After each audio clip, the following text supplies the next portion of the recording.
This is the Orange County Winter Housing Update. And if you have any questions, put them in the Q&A. A lot of this stuff that I go over, it will get answered. If it doesn't, I'll absolutely answer all questions that you have, because there are a lot of questions and concerns and things like that. And I'd be more than happy to answer anything that you have. So to help you navigate these waters of real estate here in 2022, I mean, we're already in March, and this has been quite the interesting year. So without further ado, let's get this party started. Trying to narrow down my window. There we go. So first, we have the winter fun photos. Yes, it is still winter. This weekend, we spring forward. It's still not spring, but it really is kind of like the beginning of our spring market, and starts to gain momentum the further we get into March. A whole bunch of homes come on the market the second half of March, and we're just about there because here we are at the 10th. So it is going to happen shortly, and I will get into that. But first, we're going to have some winter fun photos, a little levity in the light of everything that's going on out there. My 2021 real estate year in review: 5 million in total volume, 45 homes sold, 10,000 offers written, 65 happy clients, 750 wine glasses chugged, and 500 panic attacks. Sounds like 2022, right? This has to be my real estate guardian angel. We'd like to submit an offer on the property we saw 2 weeks ago. Fantastic, get in. I was actually presenting down in La Mesa, San Diego County, and there were a bunch of millennials in the room, and it's like they didn't understand this. And I was going, have you guys seen Back to the Future? This is a DeLorean. I couldn't, oh man, telling you, go watch this movie if you haven't seen it. Back to the Future. But yeah, fantastic. Get in. You're going to need a time machine in order to submit an offer of a property you saw 2 weeks ago. What do you mean best and final by 7 p.m.? My showing is at 6:30. And how listing agents look at all buyers agents in this market. Bring me your highest and best, peasants. All I said was I need a realtor to help me sell my house. Realtors, pretty good. The real estate market, 2020, 2021, 2022, right? Good thing that there's only 3 of them, and we know this movie. So you know what? 2023 looks like it's going to be pretty fantastic based upon this. This is actually from an appraiser up in the Bay Area. A seller is disappointed. The property only sold $100,000 above the list price. Wild expectations. This also paints a picture of how unhealthy our housing market is at this point, that a seller can actually be disappointed that they only got 6 figures above their asking price. So my introduction, let's see, quantitative economics and decision sciences, University of California, San Diego, 30 years in the business, Orange County native, Capo Valley High School grad, 9 kids. These are my kids. Our kids. I brought the 6 on the right. My wife brought the 2 on the upper left. I adopted her. She adopted mine. And then we had that bonus guy about 2 weeks ago. He turned 4. I had some people in the room yesterday that remember when I just announced that we had him. And here he is, 4 years old and in preschool. He's a lot of fun. We've been all over the press, from the Financial Times to London, New York Times, everywhere in between, and our company's reports on housing, your local real estate snapshot. It's about driving home the strength and power to you so that you control the narrative. You control what your buyers and sellers, what the information that they digest, because leave it to them and they're going to find everything that will justify their opinion. And there are so many people thinking crash and wave of foreclosures and things like that. And that's just far from the truth. You need the report in order to cut through all that noise and put you back in the power seat for both buyers and sellers. We don't focus that much on closed sales data. I have heard that the people like our closed sales chart. However, it's not something I really focus on. We do have one, but that's focusing on the past. I want to focus on right now. What is happening? What is the supply? And supply and demand is what we track. Supply is available number of homes, as well as demand, a last 30-day snapshot of the number of new escrow activity. And then from that, we're able to get you the speed of the market. And right now, of course, we are absolutely speeding far too fast. And our reports are used for buyer and listing consultations, as well as getting price reductions. This will probably happen down the road, as well as getting buyers off the fence, and even sellers, because some sellers are reluctant to place their homes in the market. Buyers are sitting on the fence as well because they think that we're going to reach a top or this thing is going to crash and burn. And it's just about when you properly set expectations, you close more transactions, and that's really what it boils down to. And we have reports that dot all over Southern California. LA, Orange County, San Diego got theirs this week. San Bernardino, Riverside get theirs next week. We are going to be expanding to the Bay Area later on this year, as well as the Phoenix County, which is Maricopa County, beginning of next year, as well as Clark County, which is in Vegas, beginning of next year as well. And so far, these are what the reports have looked like. Unprecedented start. We've had a incredible beginning to this year. It was the most phenomenal start that, as far as how hot the market was, that I've ever seen. I thought last year was ridiculous. I thought 2013 was ridiculous. This is the most insane, hot, ridiculous market that I have ever witnessed. And I wrote a report about rising rates versus no inventory. And there's a tug of war between the two right now that's going on. And then we talked about the auction-like atmosphere and how you should approach a listing, especially if you're a seller. I do not believe in pocket listings. I think that is, I'm going to get on a soapbox. That does not adequately represent a seller. I really don't even care if there's the argument is that they don't want to have everybody traipsing through their homes. The way that the market is today, we can put on our sales cap and convince everybody to place their home on the market for Saturday between noon and 3 o'clock, and then have it professionally cleaned afterwards, have 10 offers, pit them against each other, and get the highest value possible so that your sellers walk away with the most amount of money. That is the kind of market that we're dealing with right now. Pocket listings absolutely make no sense.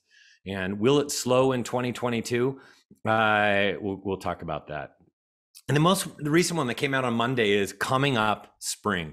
We're actually going to go into the spring market. There are more homes that come on the market and a few other things that I divulged in this report. And this report is about setting expectations about this spring of 2022.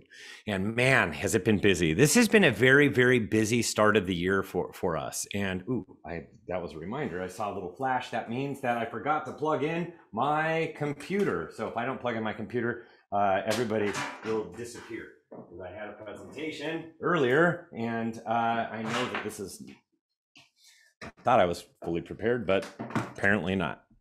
There we go. We're back. We're back in business. But anyways, it's been extremely busy, and I've been running from meeting to meeting, but also keeping track of everything. There's so many different changing variables and different things that are happening. This recent thing with Russia and Ukraine really changed things quite a bit too. We were already dealing with a lot of change to begin with inflation, and I have updates on all that good stuff, or all that stuff. It's not all of it's great. I am that nerd. I'm a quantitative economics decisions major, and I want you to tap into what we do. And we nerd out and geek out on all the data. So you go to reportsonhousing.com and you click subscribe. It's $15 per month or $150 per year. I don't have a coupon code. I forgot to do it. So you get a month free. This was for earlier sign up sheet, but just the coupon code will be March, MARCH, March. So that's the coupon code for this presentation, and I will make it right after this listing. Presentation. So I apologize for not having that ready to go. I had this canned up ready to go because I prepared it last night, but I had it for a meeting that was live this morning. So where are rates headed? That's the big question. So I'm now no longer going to be quoting the Freddie Mac primary mortgage market survey. The reason for that is because it takes into account about a point and 20% down. So you have to pay a point and 20% down. That's only about 10% of buyers. The other 90% of buyers usually don't want to pay points. So this is the MBA mortgage rates, Mortgage Bankers Association, and this is from Mortgage News Daily. So this is my new report that I will be talking about over and over again, and this is where we were at the beginning of this year. You could see how we zoomed upwards, and that was from the end of December to where we are today. And this was the beginning of COVID-19. And if I draw a line across, we are right now back to October 2019 levels prior to COVID. Actually, I know that rates have risen within the last couple of days, and now we're making our way back to July of 2019. That's where interest rates are, because we're back up to about 4.25%. And that's because this. So I follow US 10-year Treasury. I've talked about it before. I want all agents and everybody out there to do the same thing. The reason for that, you just put 10-year into Google and up comes the CNBC and these beautiful charts. This will tell you what happens with interest rates. When the reason why we talk about this along with mortgages is because the appetite of investors for 10-year treasuries is the same appetite for investors of 30-year mortgages. So when 10-year goes up, so do mortgage rates go up. When 10-year goes down, mortgage rates go down. And so far this year, this is what's happened. So the end of December to the start of February, things zoomed and we got all the way up to 2%. So we actually went from, we had a considerable rise in interest rates, almost 1% in that time period. Then it was flat because we digested something about the Fed. And then along came Russia and Ukraine. And then 10-year Treasury dropped, so did interest rates. And then it went up. So what in the world's going on? Anyways, we digested what the Fed's playbook looked like, and they made a big significant change in their December meeting, which was announced at the very, very start of this year. And then there's also Ukraine-Russian war. Now, the Ukrainian war, know that initial geopolitical event like this that's so big that there is a lot of fear and there is a lot of anxiety in all markets around the world. So the flight to long-term money like 30-year mortgages and 10-year bonds, all of a sudden everybody wants the long-term stuff because they get a little bit they're a little bit concerned. So that makes rates drop, and that's why we saw that drop in rates that bottomed out last week. And there are a lot of economic sanctions that were put. This causes a lot of economic turmoil. On top of that, what that does is it causes more inflation pressure, and because we have more inflation pressure, then you get this rise in rates. And that's what's going on with the Fed. They changed their tune at the end of November and said that it's not transitory. We have a real problem with inflation. And you can definitely see it in the consumer price index. That's inflation. This is the biggest inflation index that is quoted. And this came out this morning. And if you see this, the headline number is 7.87%. And you feel it at the gas pump, at the grocery store, at Starbucks, wherever you go, you're witnessing inflation before your eyes. And that's like 7.9%. And core is at 6.41%. That's the blue line. It is really high. It's the highest level that we've seen since 1982. So it goes back 40 years. Of course, it was a lot higher prior to that, but as you can see, this number has been growing. There's a lot of sentiment that this will start to abate, but not seeing it yet in any of the numbers. And core at 6.41%, you know where the Fed wants to be. They want to be at 2%. So this is way higher than where they want to be, and they know it. They know that they have a problem. A lot of people think it's because Americans have a lot of money in their savings account because they were given money by the government. Those are those spikes. Yes, we did receive cash infusions across the United States with both administrations, and that was to get us to the other side of the rainbow, right? That was to get us to the other side of COVID. And people have already spent that. So the savings accounts are exactly where they were prior. They're now retail sales, though, this is the trend over time. It's a trend where it goes up higher and higher and higher, and that's in dollars, and that has to quite a bit to do with inflation. But recently, you can see that this is absolutely spiked. And this has to do with inflation, but it also has to do with people have refinanced and have more disposable income that they have at their luxury on a refinance to such low rates that they have more money to spend. And that is being seen in the retail sales data. And there is a new change in the velocity of the rise in retail dollar value. And the Fed is behind the eight ball. They know it, and they're doing a hurry up offense at this point. They're like the Cincinnati Bengals, where their odds are not very good, but they're doing everything in their power to try to alleviate inflation getting out of hand. But so what they're doing is they're going to do a Fed rate hike. This has already been absorbed in the market. Several rate hikes have already been absorbed in the market. You're going to see no real change in the 30-year mortgage rates because this is the Fed rate hike. This is short-term interest rates. This is what we do in this room. We don't sell cars, so it's automobile loans, credit card debt, equity lines of credit.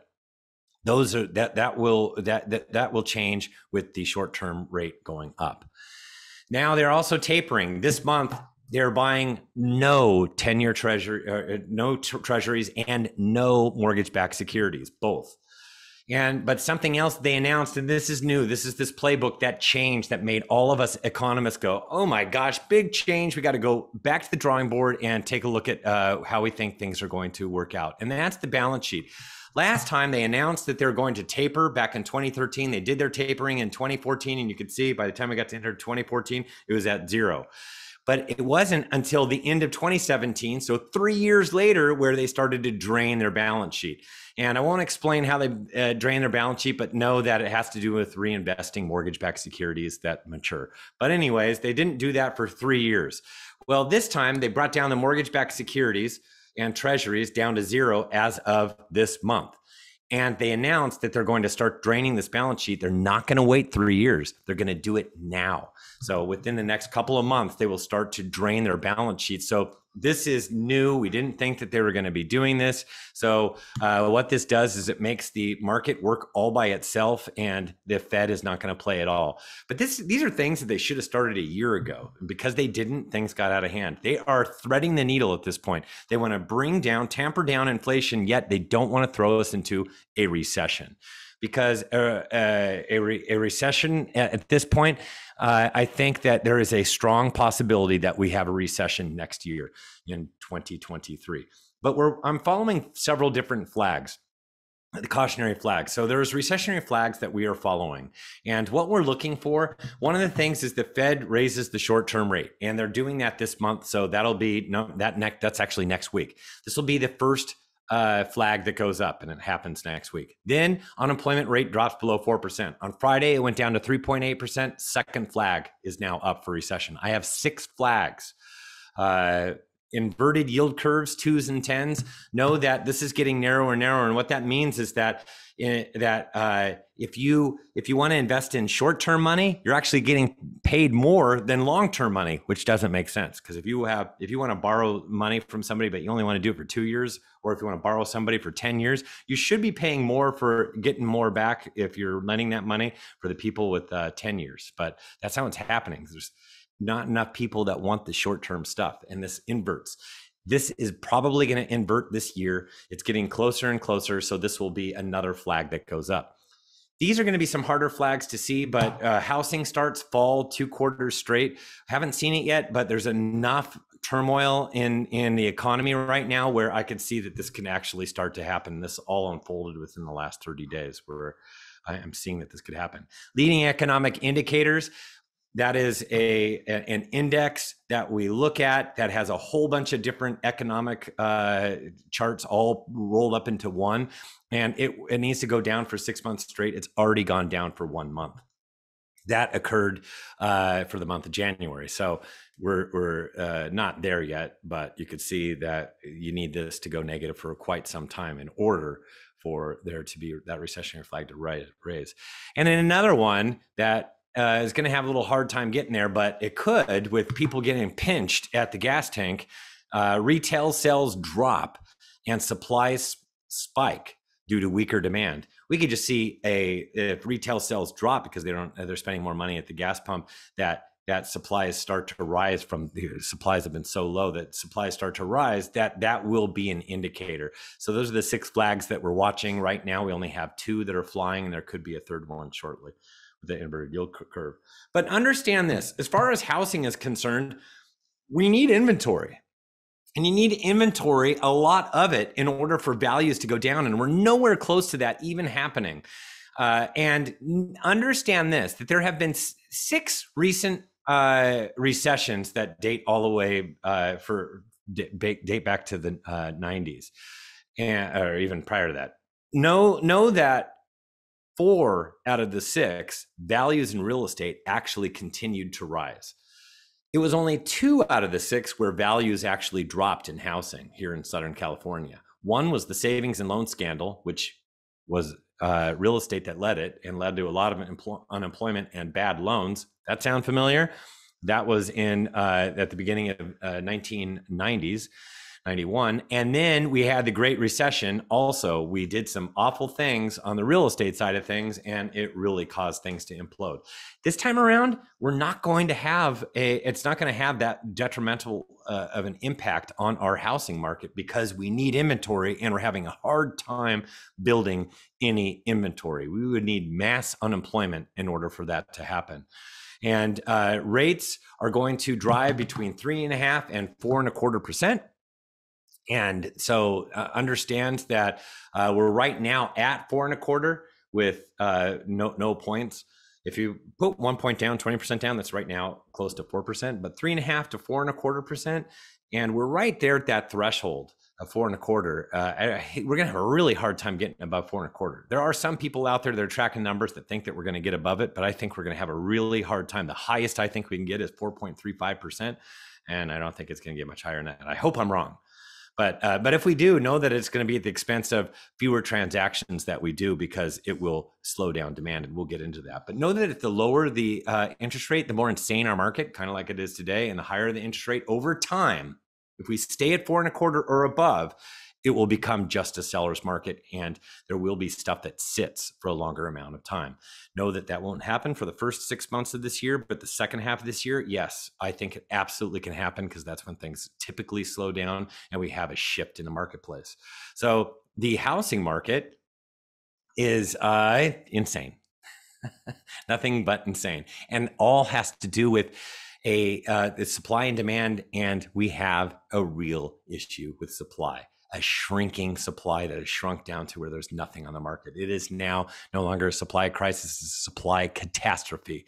And our fuel tank, which I climbed into my Toyota yesterday to go down to La Mesa in San Diego, and it looked just like this. There was nothing in the fuel tank, no inventory. As a matter of fact, there was nothing in my fuel tank, and I have an 18-gallon tank, and it was 17.92. So I was just about on fumes. So know that across the United States, this is not just an Orange County or Southern California phenomenon problem. It is everywhere. This is Altos research, and you could see right now we still haven't bottomed out for the lowest level of the year. Normally we do it in February. Last year we didn't bottom out till April 30th at 307,000. We haven't bottomed out yet, and we're at 241,000 units across the United States. This comes out every Monday, and it's 21% lower than where we were at the all-time low last year at 307,000. So, and it keeps on driving down lower and lower and lower week in, week out. So, and I'm watching inventory closely across the United States as well. Seasonality is definitely a player in our market. There's no such thing as every 10 years that the market turns. That is something that is just all made up in real estate land. Instead, there's a seasonality to the market, and spring is the hottest market, and we're just now going to enter spring. We're just about there, not quite there yet, starting next week, but spring is the top #1 market. Then it's summer. Summer is not the best.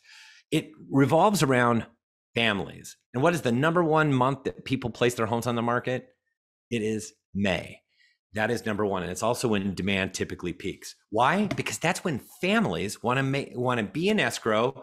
They're on the market in escrow, and then they close when? At the end of spring or start of summer, so that they can make their move and not disrupt their children's schooling, so they can get into a new school if they need to, and they don't disrupt school. So that's why spring is the best, closing in summer. Summer is second best, but the second half of summer is you can't come on the market in August and expect to close by the time the kids start school. So it starts to slow down. Autumn is third because the kids went back to school.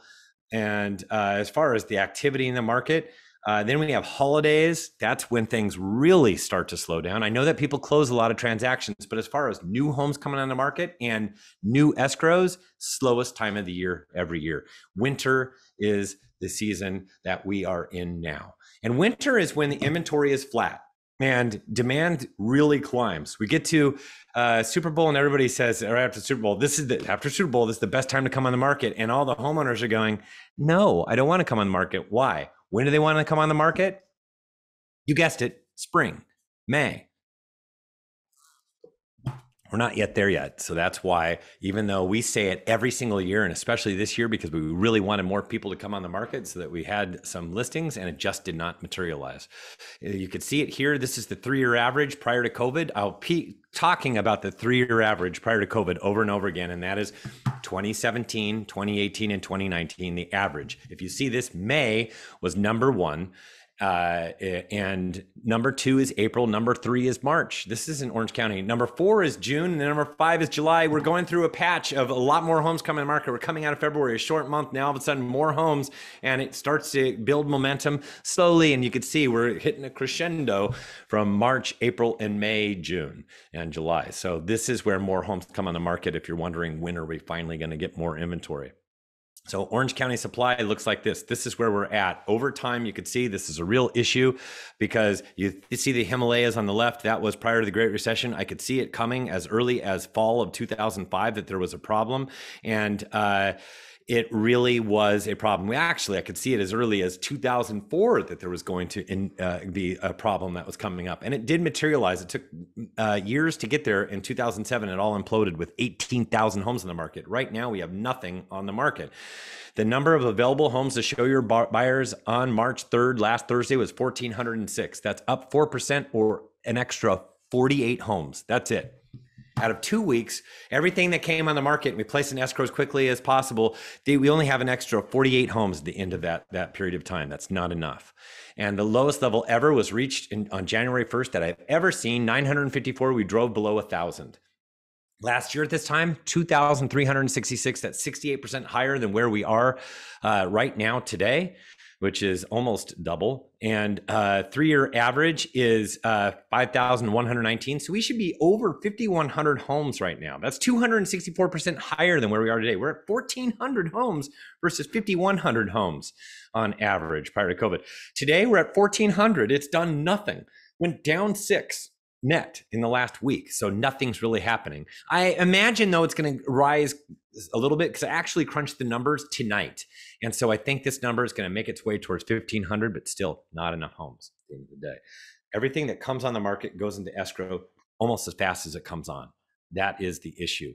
And so we can't build when that happens. And the inventory is most likely going to be flat until we get more towards April, when even more homes come on the market, and then it will start to rise. But if we get interest rates that hold at this 4.25 or even go a smidgen higher, know that we will actually, hit the blank. We will actually peak during July and August, right? But if we have these higher, that's where it normally peaks. If we have these higher interest rates, we'll actually start to see a rise in inventory and a further rise in inventory when we get to April, so that we have more homes in the market than the prior year for the first time in several years.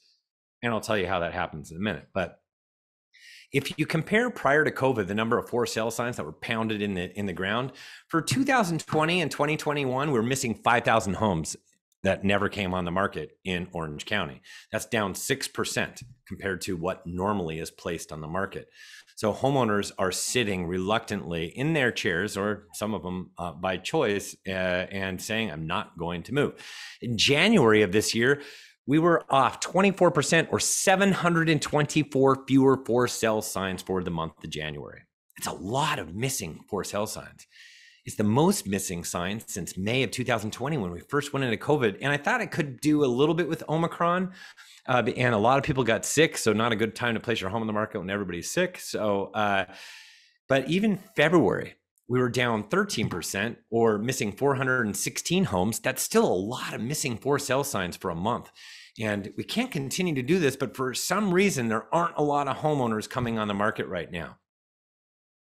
The number one reason is, where will I go?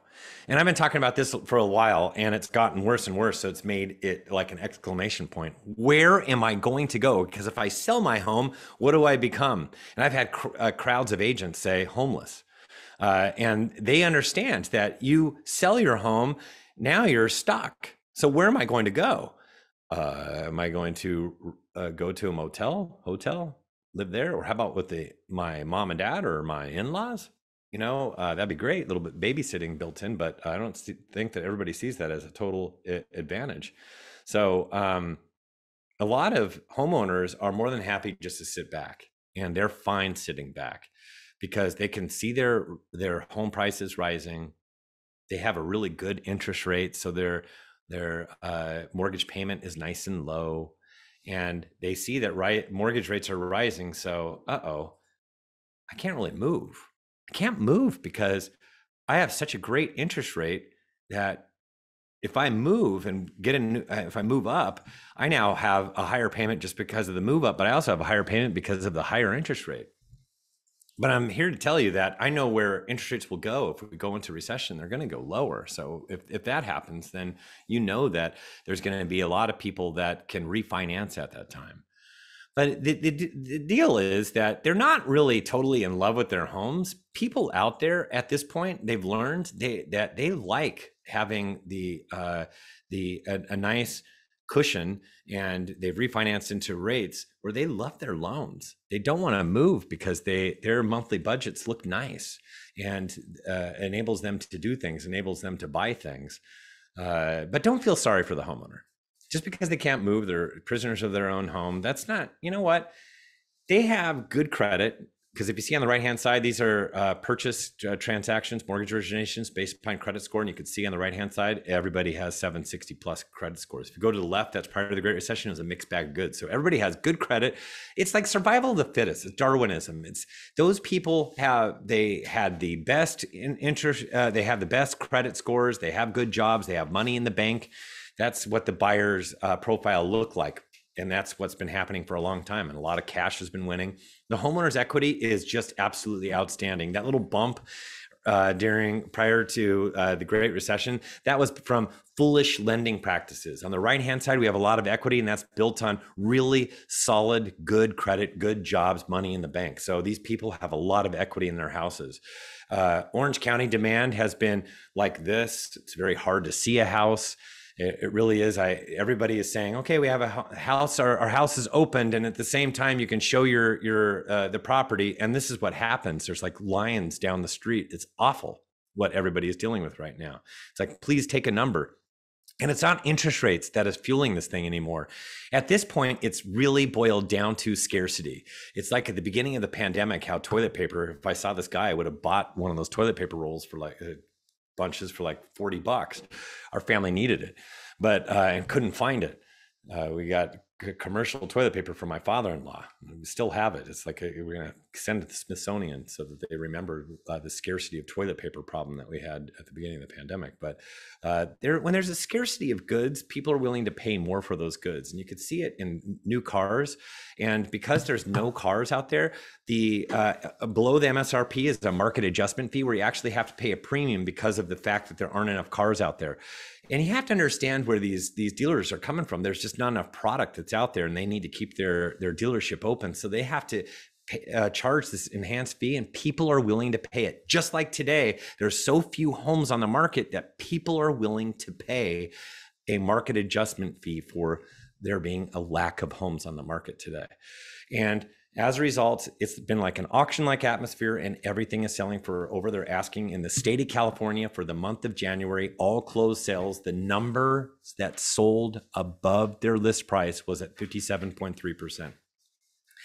It was at a high last year in July of 71.4%, but May, June, and July, it was above 70%. And know that it was above 70%, and we're going to get there really quick. This thing goes up and down. Right now, we're at that trough, and it does it every year.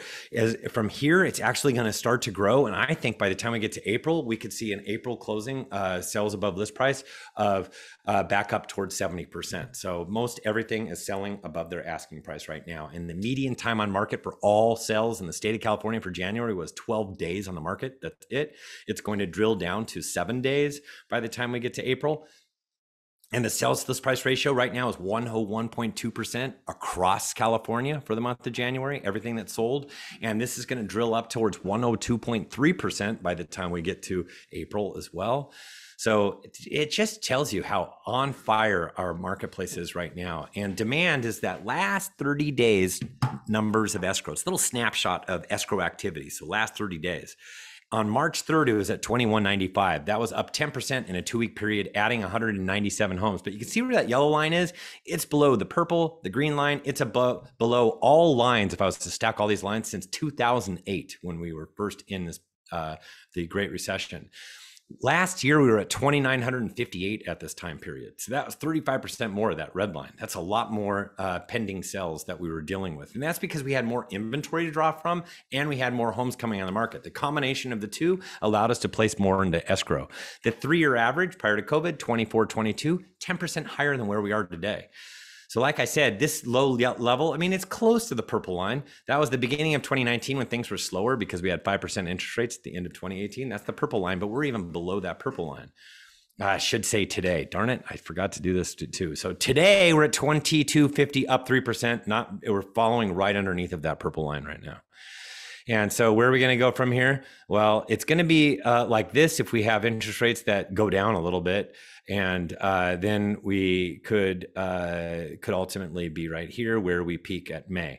But it looks like if we have these interest rates stick and go a little bit higher, we could actually continue to go along this path where we have muted demand and it follows that purple line, peaks in May, and then starts to slowly go down from there. So how fast is this market moving? It's moving pretty quickly. On March 3rd, we were at 19 days. It went down 1 day in a 2-week period of time. And it's the lowest level since tracking began in 2004. It was 20 2 weeks ago, and that tied December. That was the lowest. Now we're at 19. I think we can get down to 18 or 17 days by the time we get to April 1st, because this is where it tends to trail down. Last year, we were at 24 days at the same time period. I mean, pretty nutty, very similar to today, just not quite as hot. 3-year average was 64 days. So making its way towards a hot seller's market. We're starting to see appreciation at this time, 3-year average prior to COVID. And today we're at 19 days. So March 3rd, we were at 19 days. Today it's the same, 19 days. And just know that I think it's going to be 19 days when I do the numbers tonight. And between the blue and the black, slight seller's market. That's between 60 and a 90-day expected market time. This is not days on market. This is you place your home on the market when you're opening up escrow. 60 to 90 days, it's better than days on market. And this is taken from the available number of homes today and that snapshot of demand that I take, escrow activity. And from that, I'm able to give you what the market time is right now today, what the flavor of the market is. And it was in 2019, it was all within that slight seller's market period. And so we had a little bit of appreciation, not much at all. And but the further when you start getting down towards that blue line or below the blue line is a hot seller's market. And then last year I came up with the term insane seller's market. That's below 40 days. And a matter of fact, you could see this. We've actually been here since August of 2020. We have been at an insane level and it's been just absolutely continuing. We started off this year insanity to where I don't even know, we're below 20 days. What is that? Like insanity squared. So it's already insane when it's below 40, and that's how far below 40 that we are. It will continue to drill down until we get to about April 1st, and then it will start to rise from there. But if we have these interest rates hold, it will actually flatten out and could rise above last year's level if we get interest rates that go just slightly higher than where they are today. And these are just a few different places. This is from my Laguna Niguel meeting. 27 days for Laguna Niguel.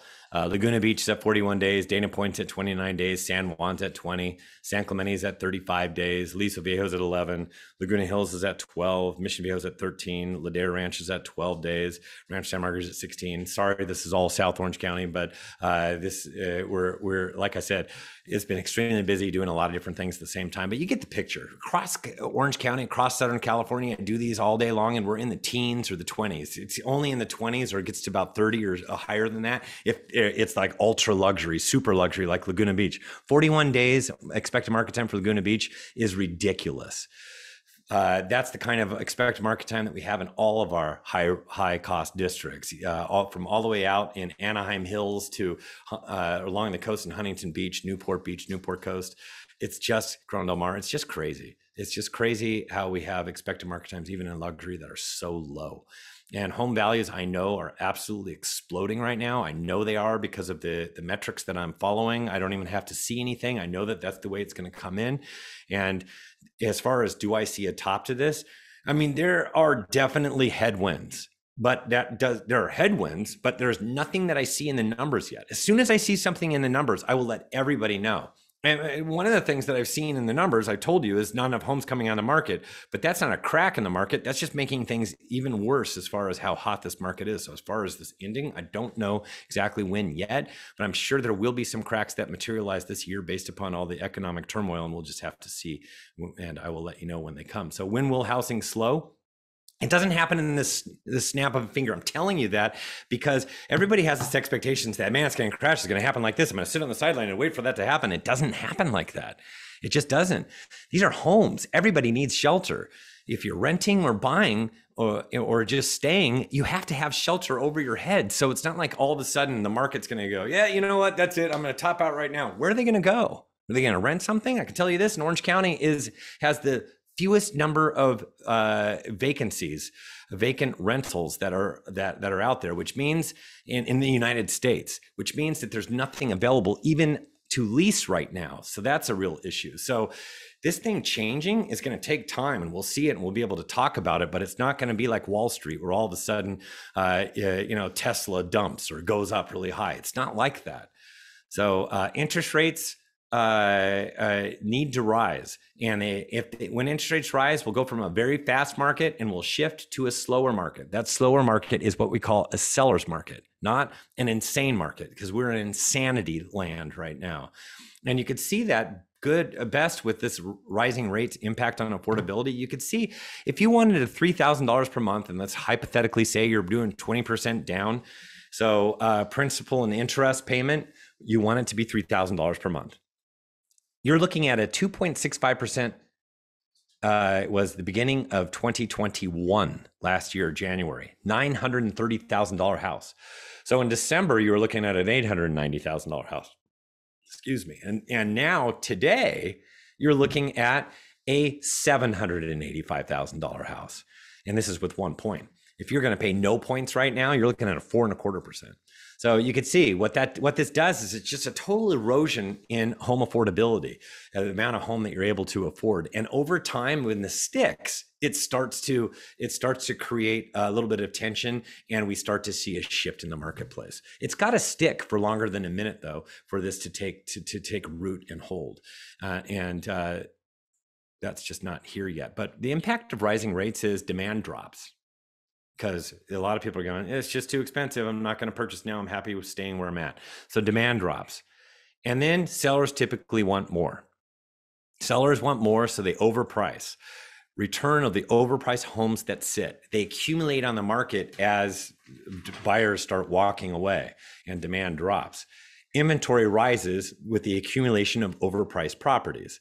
And then market times rise with more homes available and demand dropping. You start to see market times rise.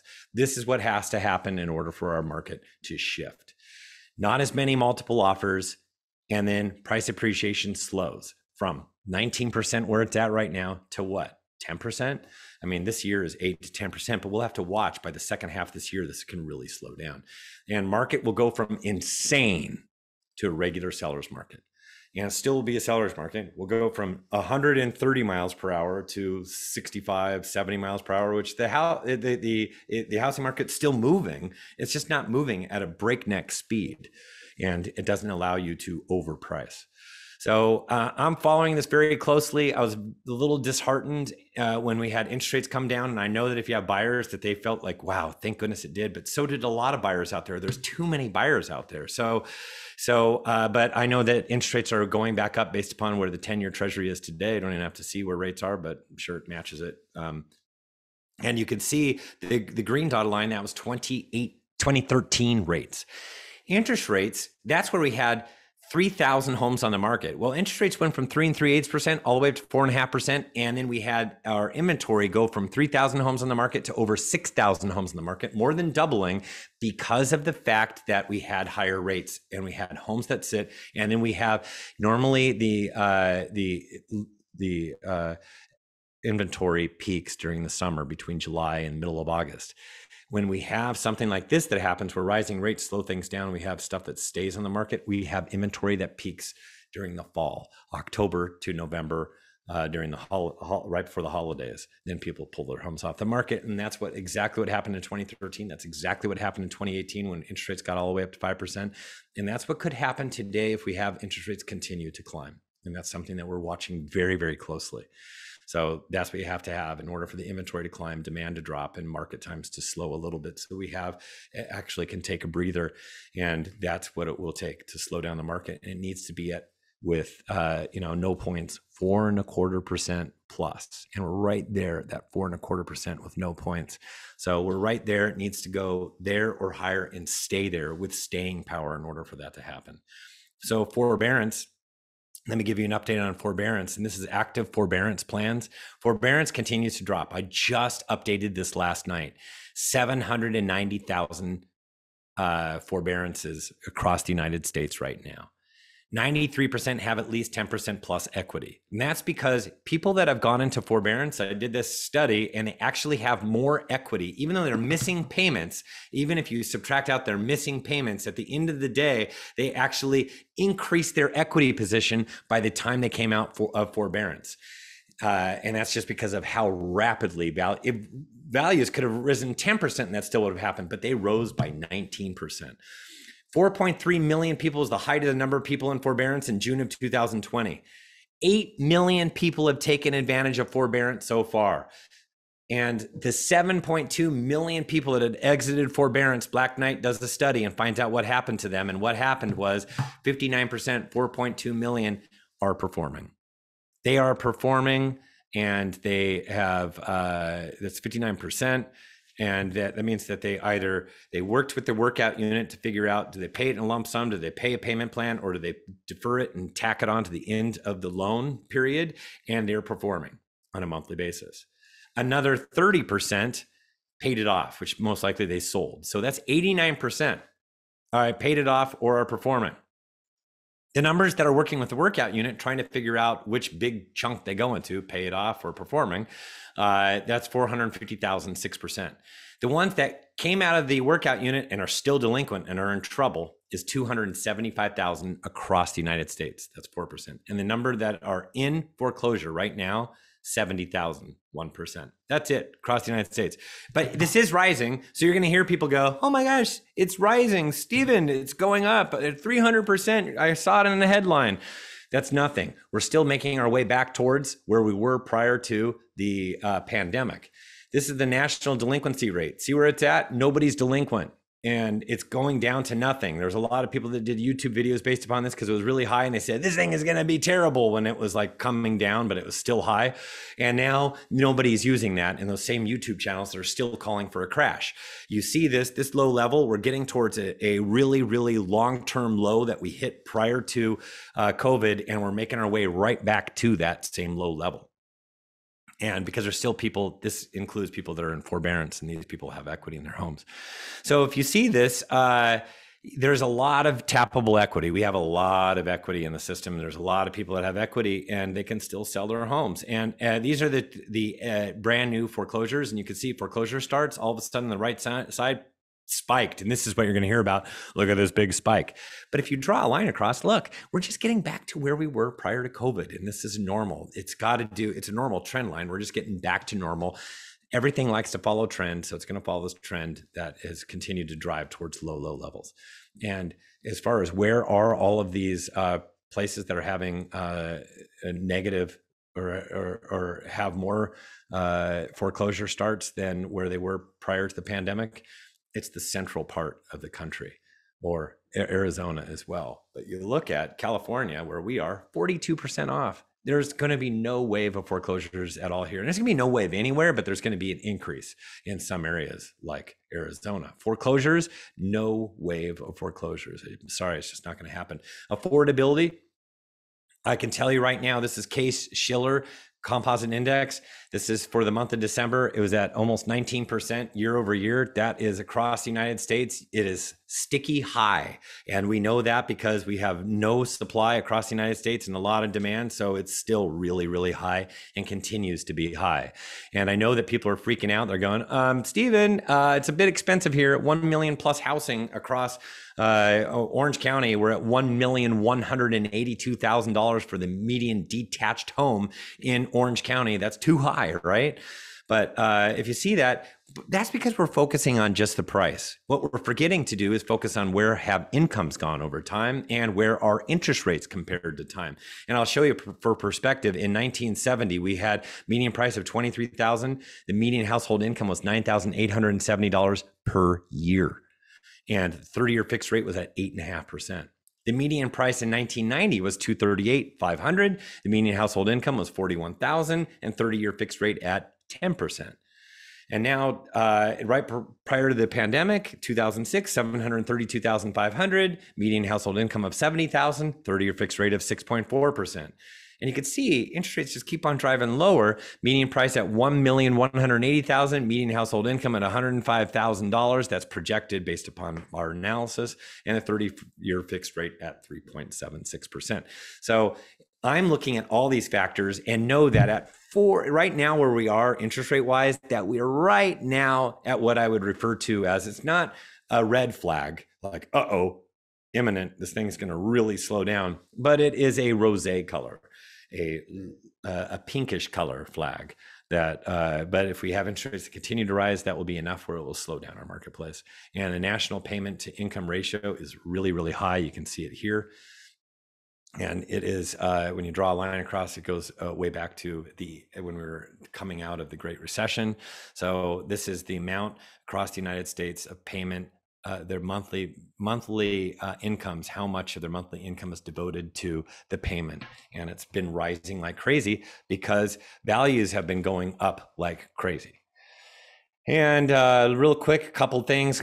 California exodus. You could see there's been a gigantic California exodus. And this is a study through UC. They did a study and they released it in July. Then they did another study and they released it in December. I had to update it, do an about face. I had somebody stop following me because of the release in July and I was talking about it. And then the release in December was a change, but I talked about the change in all of my meetings like I am right now today. But then they also just said that some of their data is erroneous and they're fixing it. But what I'm going to show you, so I had to pull off a couple additional charts and they're fixing it. This is actually the UC system that put this thing together. And it had to do with some corrupt census data that came in. And but this is the number of people that are exiting. It has been rising over time, slowly but surely. The number of entrances have been rising over time, but not at the pace of the exits. So, and we knew that prior to COVID, that this was already beginning to be a problem. And, but then we went into COVID and then we had the number of exits actually dropped, but we also had the number of entrances drop. And then we got further into COVID, all the lockdowns were removed, and then a lot of Californians took all of their equity and went elsewhere. And it has actually spiked, the number of exits, and the number of entrances continues to drive down lower. And just know, the theory behind this is that in California, no place else did we have higher gain in equity over the last year, $119,000. That's a lot of equity, which enables people to move. And it created equity rich. That means that you had more than 50% equity in your home. You had so much equity, you're sitting there going, I'm going to sell my home for a handsome profit and the average profit across Southern California is about $305,000. That's the average net profit that they were written a check. And when you take that $305,000, you can go anywhere across the United States and pretty much buy whatever you want, right?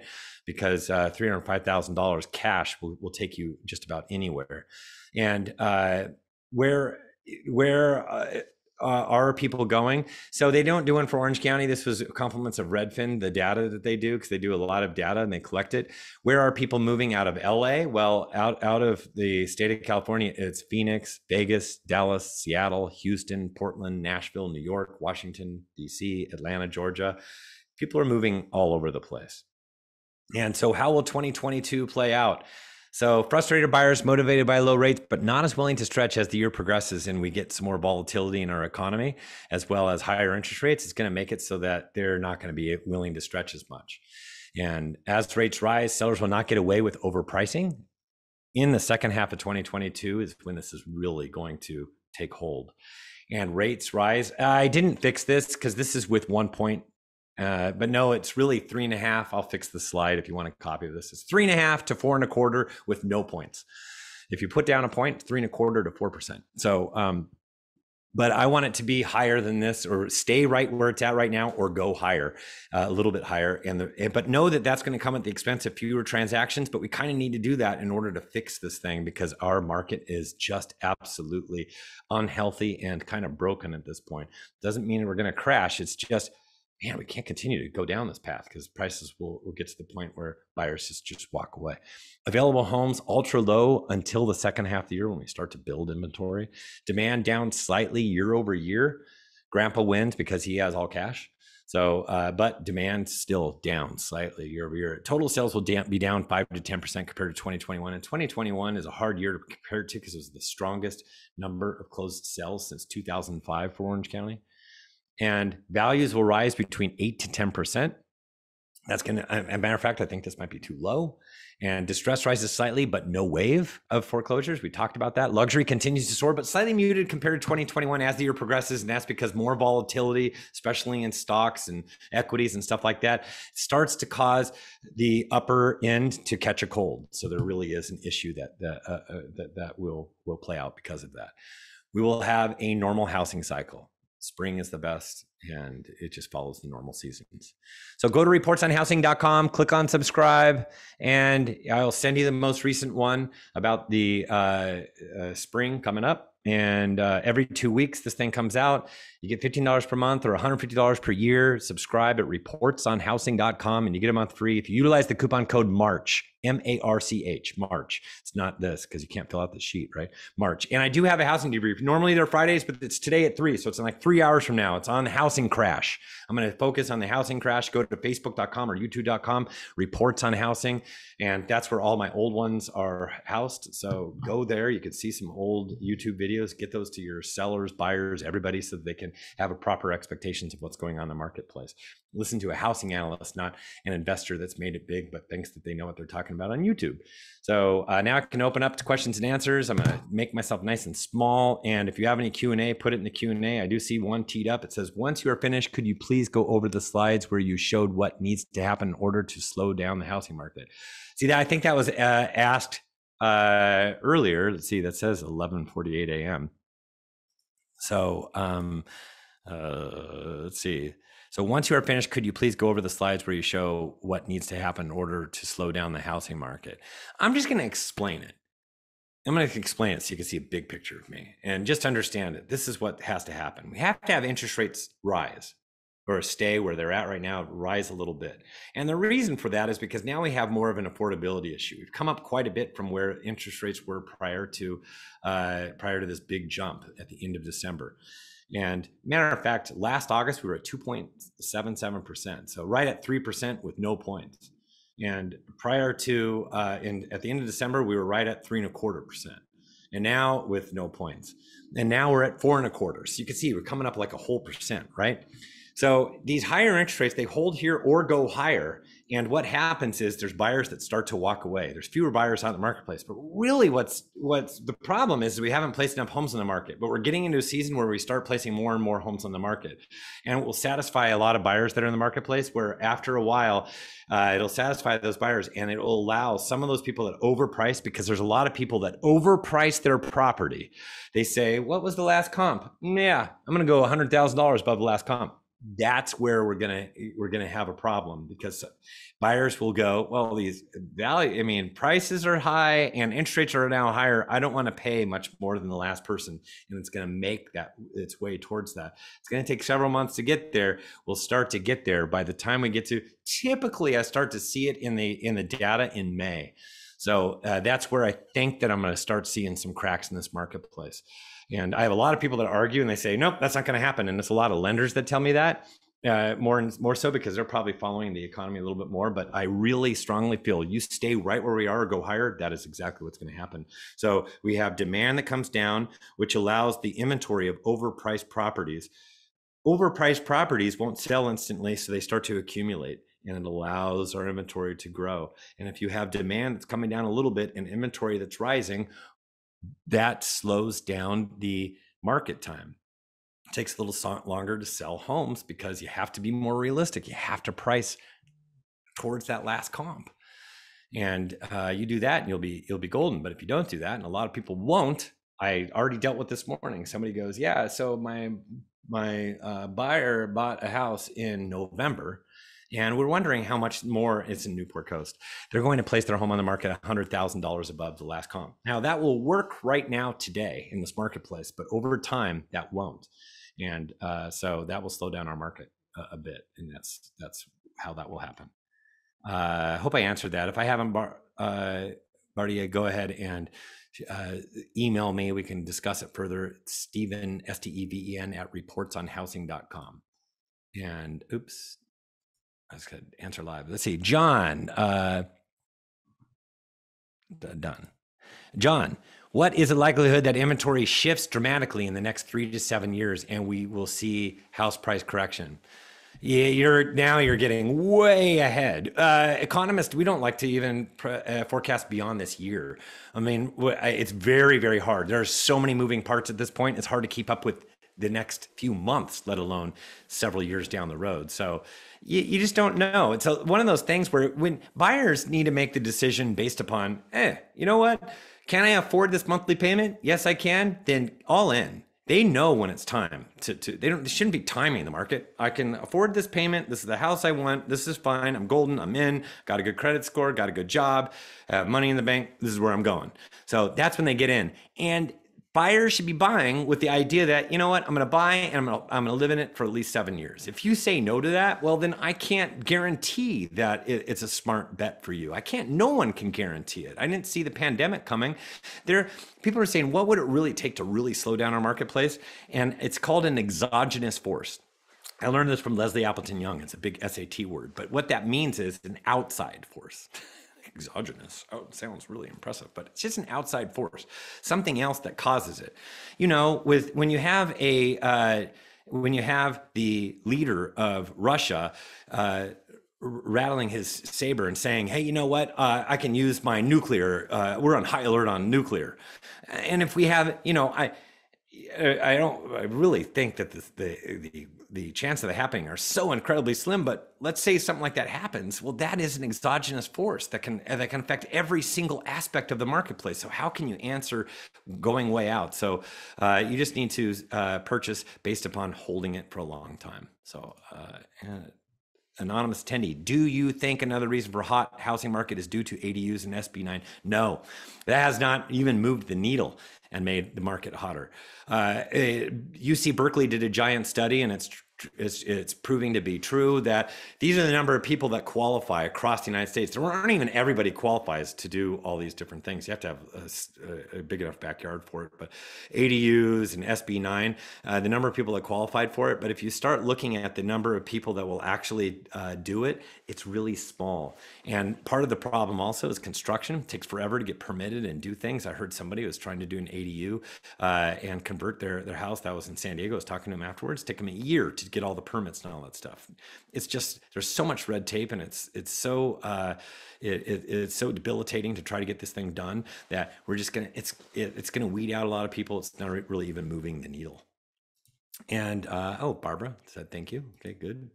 So let's see. Veery Reynolds, will today's presentation recording be available to review? Yeah, they'll send it your direction. So thank you for that question. So it looks like I've answered everything. We're actually at 12, past 12. So sorry it took so long. Hope you have a fantastic rest of your day. Know that you can go to reports on housing, and you can click on subscribe and utilize the coupon code MARCH.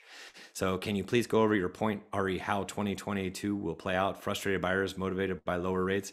Yeah, frustrated buyers, but motivated by lower rates. That was where we were at the very, very start of the year. But you could see how quickly it's going to play out that these higher rates, they might be frustrated. Now it's like this scarcity thing. And that was my whole forecast going into this year. And you could see that it's already evolving. And what we're seeing is that they're still they're motivated. They also don't want to miss out that they want to purchase right now. And but as these interest rates stick and hold, they're going to not be willing to stretch. And we're getting there faster than I thought that we were going to get there. And if interest rates pop up a little bit more, absolutely, buyers are going to stop be willing to stretch as soon as we get more product that hits the market, because we're getting into the spring when more homeowners come on the market. So I hope that answered your question, Brett. So everybody have a fantastic day, and hopefully you watch the housing debrief. It is today at 3:00 p.m. on the housing crash. So thank you so much, and have a fantastic rest of your day.